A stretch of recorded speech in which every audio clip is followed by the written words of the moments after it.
تو یہ میں چند مثالیں میں نے آپ کو دی ہیں کہ اسلام کا کوئی بھی نظام آپ اٹھا کے دیکھ لو محفوظ بھی ہے الحمدللہ، اور دوسرے نظاموں سے کمپیئر کرو تو سپیریئر بھی کون ہے؟ اسلام ہے۔ یہ اس کی علامت ہے کہ محمد صلی اللہ علیہ وسلم کا یہ پیش کردہ نظام آپ کا ذاتی نہیں تھا، بلکہ یہ کس کا ہے؟ یہ اللہ۔ اس کتاب کو دیکھ لو، 1400 سال سے محفوظ ہے، کتاب پہ رائٹر کا نام نہیں ہے، اور کتاب 1400 سال سے کیا ہے؟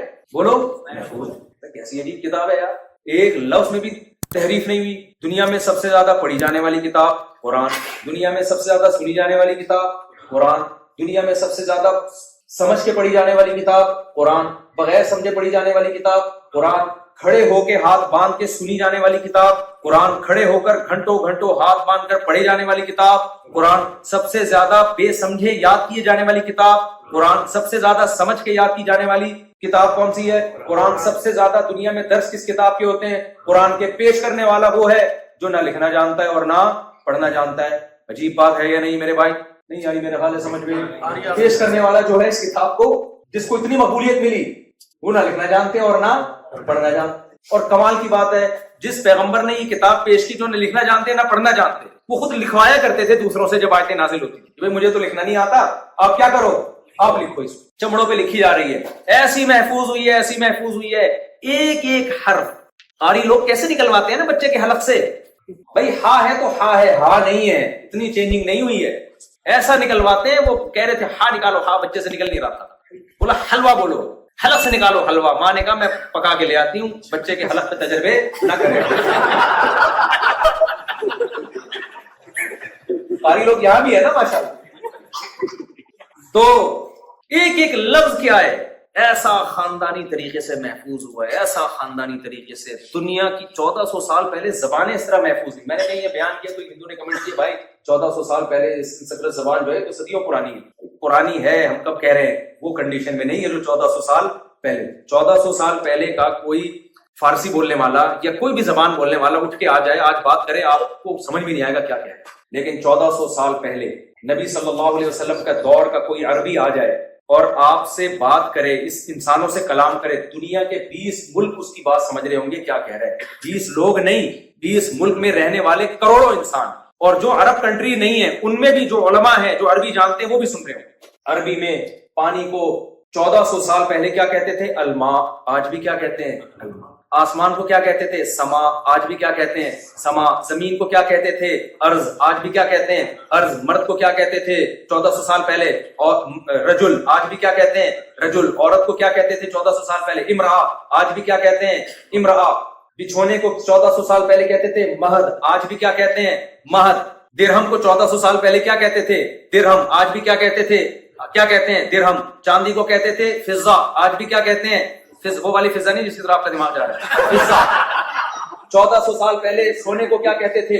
ذہب، آج بھی کیا کہتے ہیں؟ ذہب۔ سورج کو 1400 سال پہلے کہتے تھے شمس، آج بھی کیا کہتے ہیں؟ شمس۔ چاند کو 1400 سال پہلے کیا کہتے تھے؟ قمر، آج بھی کیا کہتے ہیں؟ قمر۔ نام کو کیا کہتے تھے؟ اسم، آج بھی کیا کہتے ہیں؟ اسم۔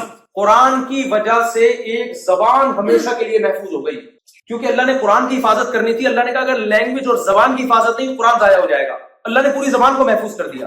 ایک گورے کی تحقیق بتا رہا ہوں آپ کو۔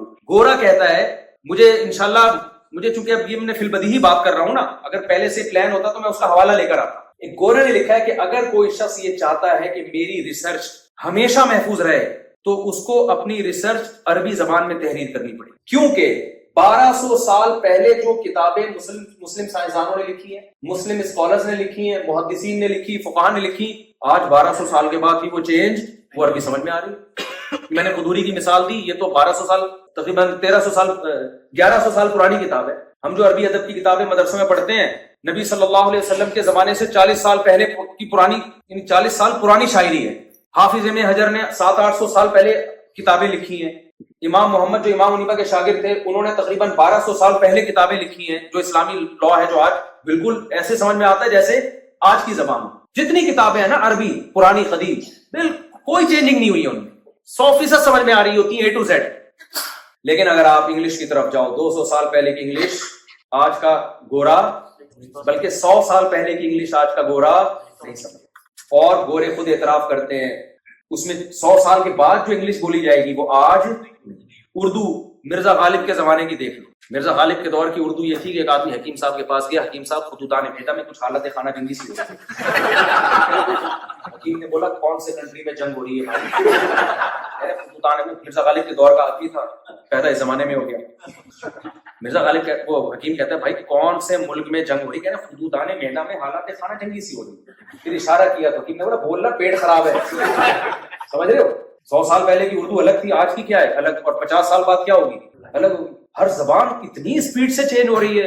عربی عجیب زبان ہے یار. 1400 سال پہلے چونکہ اس میں قرآن نازل ہو گیا, اللہ نے کہا قرآن کو محفوظ رکھنے کے لیے زبان کا محفوظ کرنا ضروری, لہذا پانی کو 1400 سال پہلے اگر پانی کہا جاتا تھا تو آج بھی پانی. قرآن میں جتنے الفاظ آئے ہیں الحمد سے لے کے والناس تک, کوئی ایک لفظ بھی ایسا نہیں ہے جو بھرپور طریقے سے عربوں میں آج استعمال نہ ہو رہا ہو, بلکہ دوسری زبانوں میں استعمال ہونا شروع ہو گیا. اردو میں عقل کو کیا کہتے ہیں؟ عقل کہتے ہیں. یہ کہاں سے آیا ہے؟ میں عربی سے آیا ہے میرے. انگلش میں زمین کو کیا کہتے ہیں؟ ارض. یہ کہاں سے آیا ہے؟ ارض سے. دوسری زبانوں پہ اثر ڈال دیا عربی نے, ٹھیک ہے نا, گھس گئی دوسری زبانوں میں, ان کو تبدیل کر دیا خود ایز اٹ از, جیسے 1400 سال پہلے تھی آج بھی کیا ہے. ٹھیک ہے عامی لوگوں کی عربی الگ ہے لیکن وہ والی محفوظ تو ہے نا, وہ محفوظ تو ہے نا. بھائی یہ میں آپ کو اتنی لمبی جو رپورٹیں پیش کر رہا ہوں نا, یہ سمجھانے کے لیے کہ اپنے ایمان کو مضبوط کرو. آپ کو اللہ نے جو دین اور مذہب دیا ہے وہ برحق مذہب ہے, وہ آسمان سے نازل کردہ مذہب ہے, وہ انسانوں کا بنایا ہوا دین اور مذہب نہیں ہے. اب آخری بات کرنا کیا ہے؟ کرنا میں آپ کو ایک بات بتاتا ہوں, ایک مثال سے بات سمجھاتا ہوں پھر بات سمجھیں. یہاں خواتین بھی بیان میں بیٹھی ہوئی ہیں پردے میں, آپ کی بیگم صاحبہ کوئی خدمت ہی نہیں کر کے دے رہی, آپ کی کوئی شوہر والے حقوق آپ کو دینے کے لیے تیار بولو ہے ہی نہیں, کسی قسم کی کوئی خدمت نہیں. آپ کو شک ہوا کہ پتہ نہیں اس کو پتا بھی ہے کہ میں ان کا میاں لگتا ہوں رشتے میں, کیا خیال ہے؟ یا الٹا کر لیتے ہیں مثال کو تاکہ خواتین ناراض نہ ہوں, مثال الٹا کر لیتے ہیں. آپ اپنی بیگم کے کسی قسم کے کوئی حقوق دینے کے لیے تیار بولو نہیں. جب گھر میں آتے ہیں ایسے جیسے ہلاکو خان نے بغداد پہ حملہ, تمیز سے بات ہی نہیں کرتے, وہ نان نفقہ مانگتی ہے, آپ نان نفقہ نہیں دے رہے. کوئی بھی جو ذمہ داری مرد کی ہوتی ہے نا, عورت کے جو حقوق ہوتے ہیں وہ دینے کے لیے آپ تیار نہیں. آپ کی بیگم کو شک ہو جاتا ہے پتہ نہیں مجھے اپنی بیگم سمجھتا بھی ہے کہ نہیں سمجھتا, وہ پروف دیتی ہے دیکھو یہ نکاح نامہ ہے, میں آپ کی وائف. آپ کیا کر رہے ہو؟ پڑوسن سے بہت کھل ملا کے بات کر رہے ہیں. جب بھی کوئی انٹی آتی ہے فری ہو جاتے ہو آپ. وہ ایک چٹکلا سنا دیتا ہوں. وہ ایک بچہ جو تھا نا, بچے بڑے ہوشیار ہوتے ہیں یار, تو بچے سے ابو نے پوچھا, امی نے پوچھا بیٹا اسکول میں تم پڑھتے ہو؟ ہاں امی پڑھتا ہوں. بیٹا یہ اسکول میں کیا بتایا جان کیسے نکلتی ہے؟ سائنس کے جو سبجیکٹ ہے نا اس میں بتایا ہوگا نا جان کیسے نکلتی ہے, تو بیٹا بتاؤ جان کیسے نکلتی ہے؟ بچے نے کہا ابو کھڑکی سے نکلتی ہے. امی کھڑکی سے نکلتی ہے. ماں حیران ہوگی کھڑکی سے جان کیسے نکلتی ہے؟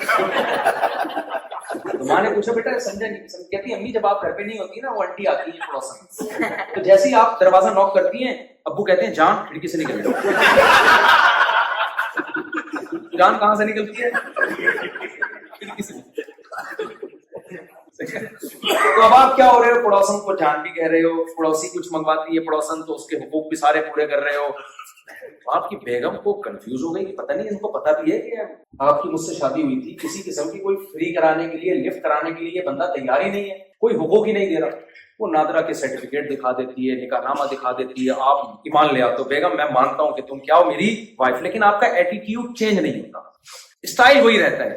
پھر جب آپ بیگم کو غصہ آتا ہے نا تو آپ جواب میں کہتے ہو بیگم غصے کی کیا ضرورت ہے, میں مانتا ہوں کہ تم میری کیا ہو وائف. تو بیگم کیا کہتی ہے کہ یعنی بیگم کوئی ایسا سخت لفظ استعمال کرے گی نا کہ بھئی کیا کرنا ہے آپ نے, پھاڑ دو یہ نکاح نامہ, یہی کہے گی نا, مت کہا کرو کہ میں تمہاری وائف ہوں. اکثر یہ کہتے ہیں نا مت کہا کرو کہ مجھے تم سے محبت ہے, یہ ہوتے ہیں نا گھروں میں جھگڑے, یہ لفظ زبان پہ نہیں لایا کرو, بس بہت دیکھ لی محبت, یہی کہے گی نا.